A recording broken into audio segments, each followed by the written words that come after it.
Itok-itok. So, ganun din yon mga kababayan. Ito naman ang pag-usapan natin ngayon. Kanina po mga kababayan ay bumalik po ang 18 Marines di umano sa NBI at pumayag na daw po sila ng one-on-one interview. Pero kailangan daw kasama po ang abogado na itong si Attorney Baligod mga kababayan. At ito napakayabang. Nagaya na rin mga ka-GP Natics, hindi kagaya nung panahon na ito po ay abogado pa ng mga digamo na sinusuportahan po natin. Ngayon, iba na po, mga ka-GP Natics. Eto, direktor ng NBI, tinawag na tanga, mga ka-GP Natics. Biruin mo yun abogado ka, tapos ganon yung mga pahayag mo. Eto po, pakinggan natin yung kanyang pahayag. Yung contract of employment, no? Mga screenshot ng mga chats nila, no? Yung original ng mga pictures and so many others, no? So, yun ang pag-uusapan namin ngayon. And you have those mga ebidensya. Okay, ganito, no? Uunahin ko na. Natanggap namin yung subpoena ng NBI noong Biyernes lamang, no? Noong Friday lamang, no? Yung iba umuwi sa mga kanilang bahay, no? Ngayon, yung contract of employment na hinihingi nila, ang problema namin, wala na dito si Saldico para mag-issue ng certification na empleyado sila. So, ang secondary evidence namin ay yung kanilang mga identification cards.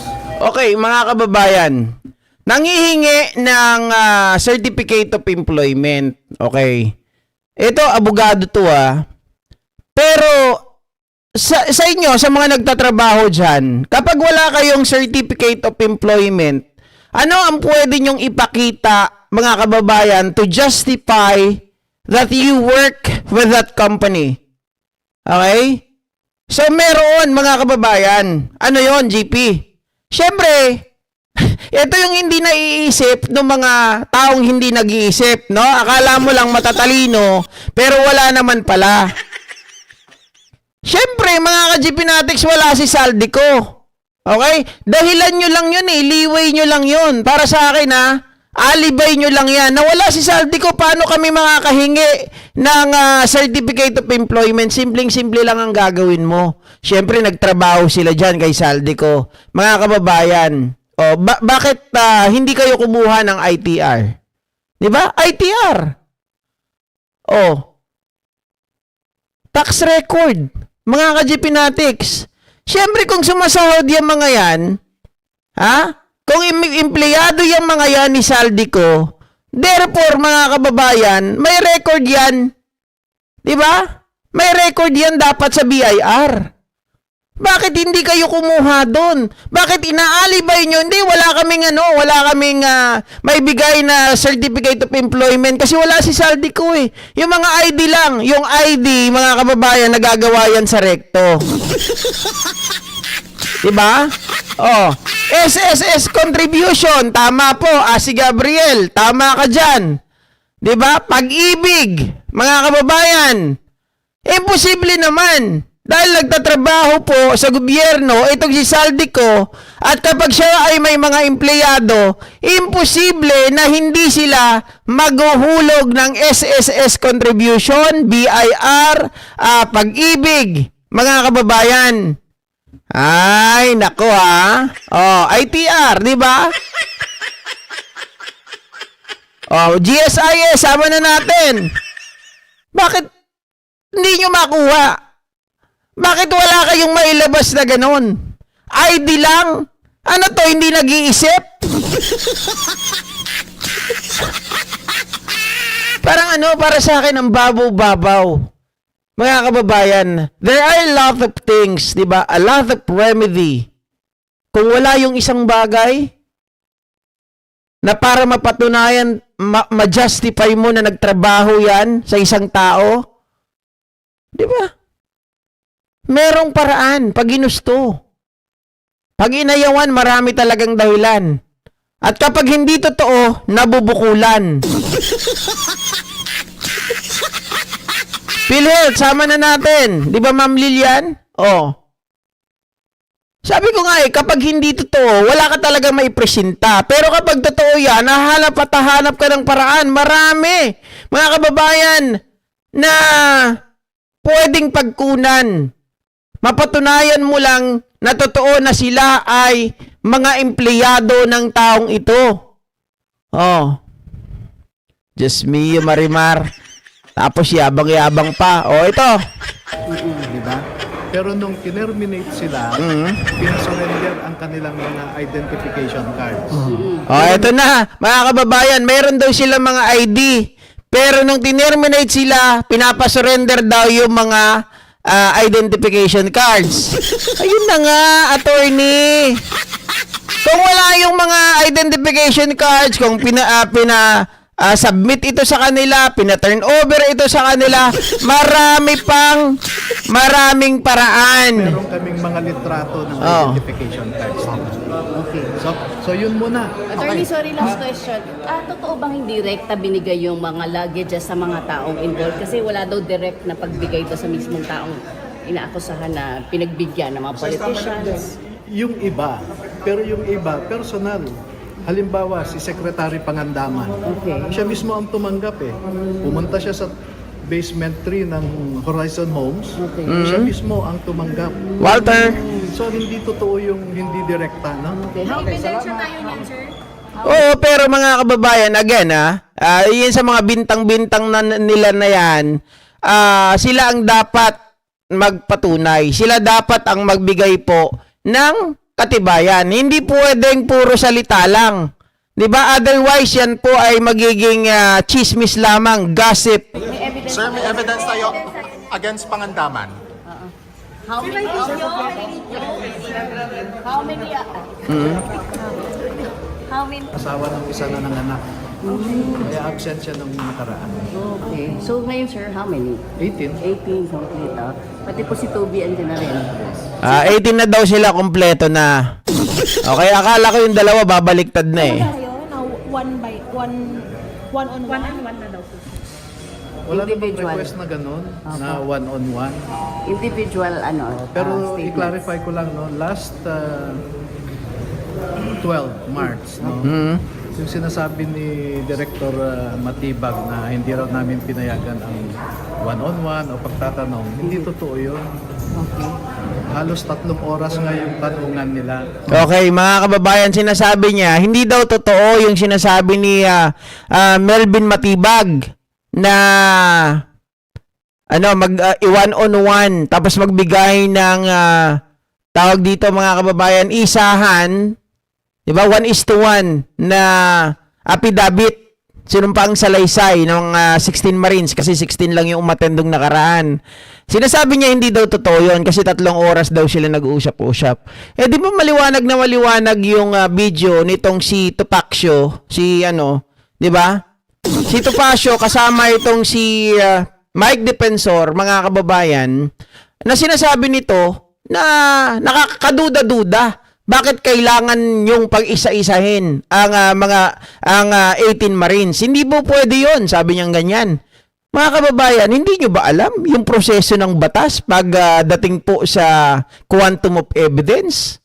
'Di ba? Hindi nyo ba alam na para mapagtibay at maprotektahan yung mismong mga nag-aakusa, kailangan talaga nilang magbigay ng individual affidavit?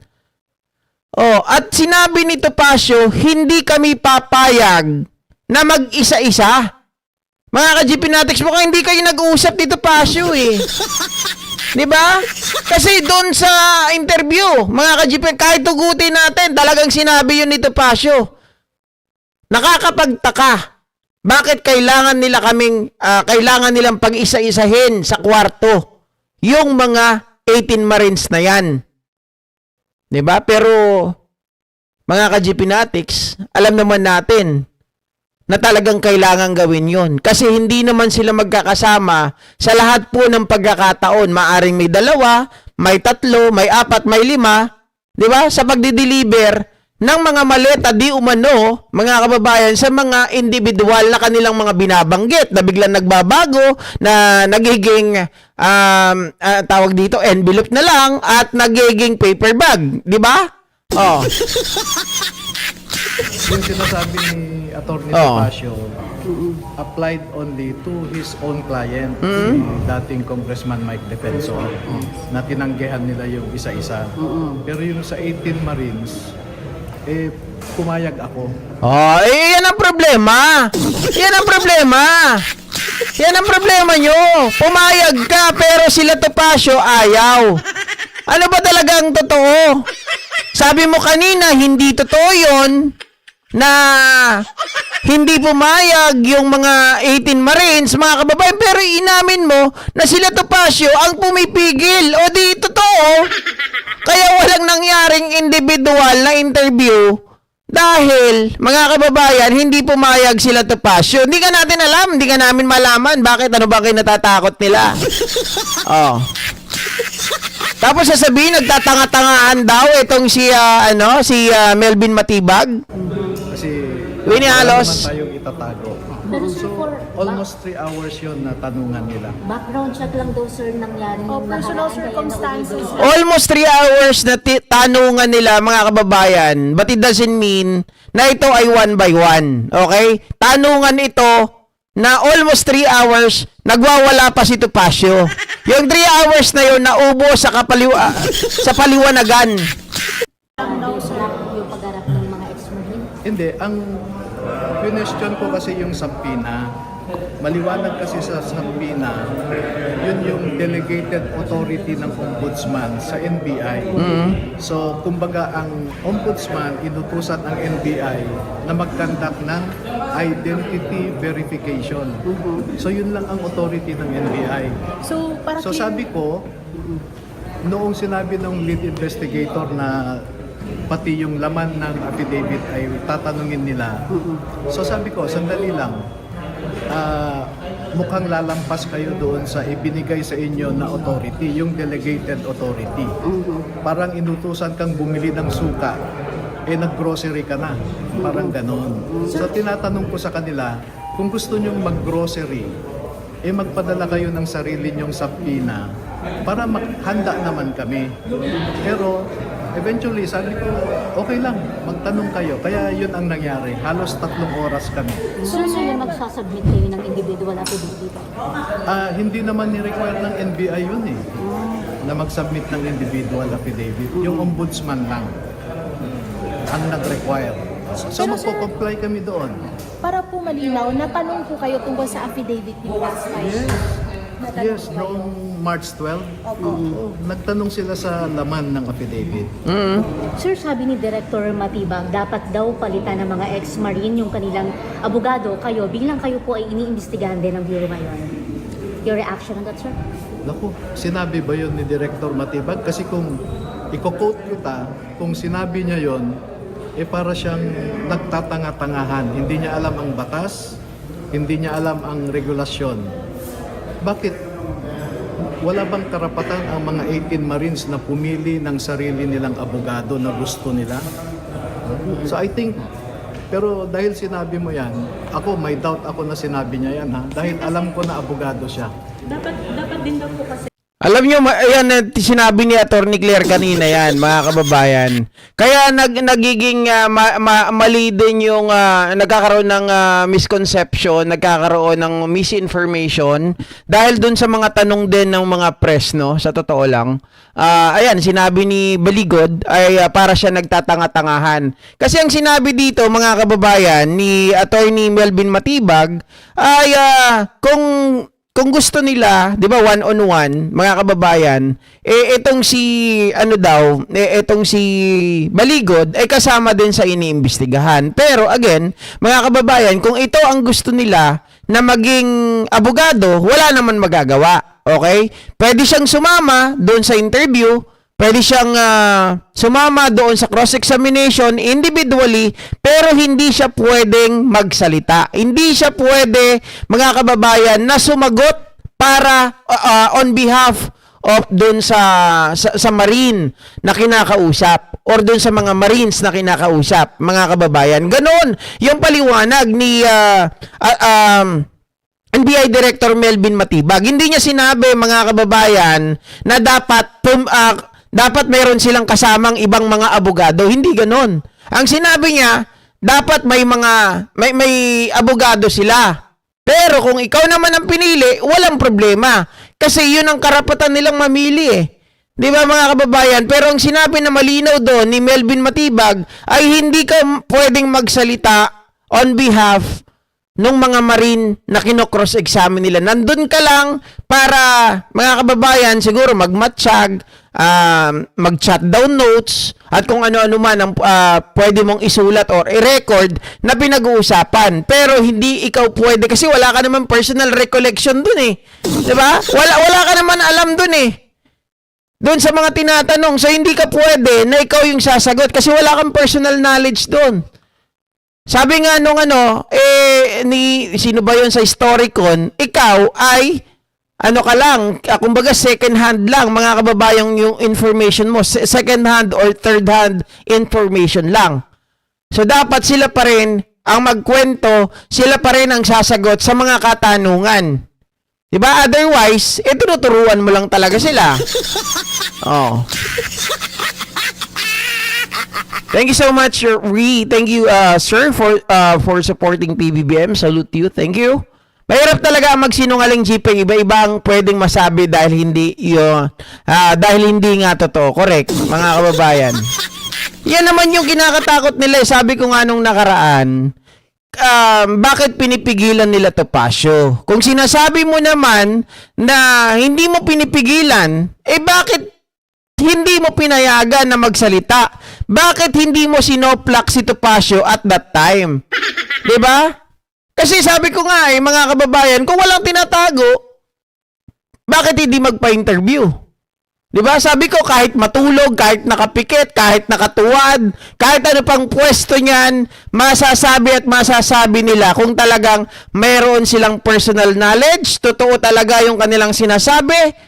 Mga kababayan, kahit paikot-ikutin mo yan, yun at yun pa rin ang kasagutan. Oh, pero mukhang naghanda pa eh. 'Di ba? Naghanda pa. Kita mo yung isa, yung sinoplak, mga kababayan, ni Gary Alejano, na member daw ng Magdalo Group, 'di ba? Nung Oakwood Mutiny. O di nasoplak. Sabi niya, hindi daw totoo, sinungaling daw si Trillanes. Dahil sabi ni Trillanes, matagal na, bumaliktad na yan nung Oakwood Mutiny pa lang. Sabi niya, hindi ako bumaliktad. Hindi raw siya bumaliktad, pero bumaba na siya, mga kababayan. Hindi na siya nagpatuloy magprotesta. Oh.